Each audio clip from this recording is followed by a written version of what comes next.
This video is sponsored by Wacom. Char! Yes! Hindi to joke! Wacom! So, quick story time lang na matagal ko nang pangarap magka-Wacom. Specifically, yung Wacom Mobile Studio Pro, which is standalone para di na ako magdala ng laptop sa school. Kaya nung nagbakasyon kami sa Metro Manila, way back years ago, nung student pa ako, sinabi ni Mami na pili na kami ng isang item sa mall as Christmas gift. Yay! Pero, di pinalat kasi wala palang available na unit. For pre-order pa daw. And fast forward to last year, we had the opportunity to be at Animahenation event as guest panelists, kung saan na-meet din namin ang Wacom team. Watch itong vlog. Tapos fast forward ulit this year,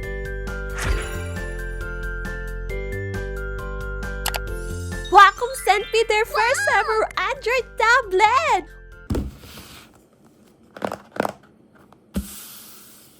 Wacom Moving Pad 11!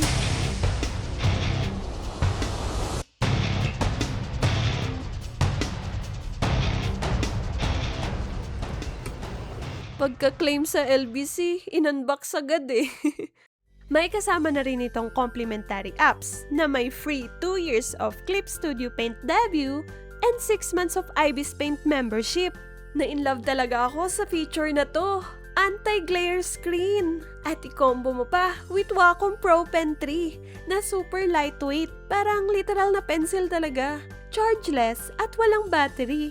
Kaya di mapapagod agad yung kamay mo. Kaka-drawing. Tapos eto pa yung exciting part. Kaka-release lang nila ng bagong update sa Wacom Moving Pad 11 na pwede na maging pen display. Yes! Tablet na, pen display pa! Kaya nagagamit ko siya tuwing mag-animate ako sa PC.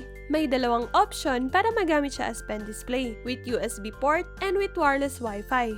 Ang galing, di ba? Eto na talaga yung matagal kong pangarap na Wacom device eh. Yung madadala mo lang kahit saan. Kaya dala-dala ko siya pagtatambay kami sa cafe para mag-drawing, gumawa ng script, storyboarding, or sketching ideas with Wacom Canvas na parang digital sketchbook talaga siya.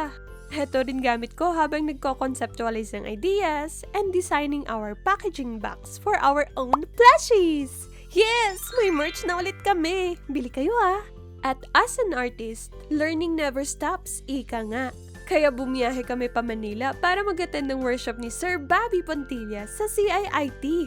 And yes! Wacom Moving Pad ang gamit ko sa class niya while taking down notes and participating sa character design task ni Sir Bobby. O ayan, talagang nagbida-bida ako sa harap para i-present yung character design na ginawa namin on the spot.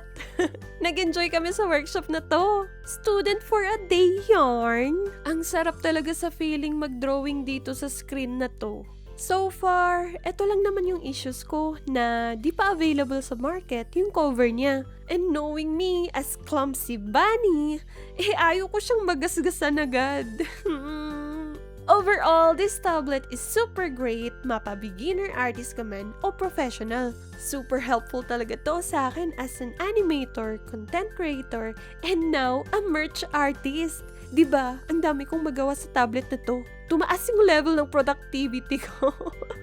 Kaya abangan nyo, marami pa akong ihahanda na storytime animations and content para sa inyo. I highly recommend this if you are looking for a new drawing device.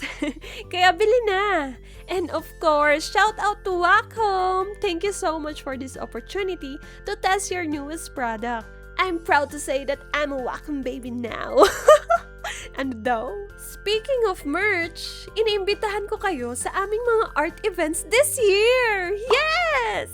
Nasa Makati kami on February 25 para sa aming plushie launch party! Nasa Quezon City naman kami sa Centris Elements on February 28 to March 1. At eto yung exciting! Makakasama kami sa Patrons of the Arts Summer Regionals sa Davao, Cagayan de Oro, Iloilo, Bacolod, Cebu, Baguio, Legazpi, at Clark, Pampanga sa buong April at May. Link in the description below for more updates. Kita-kits!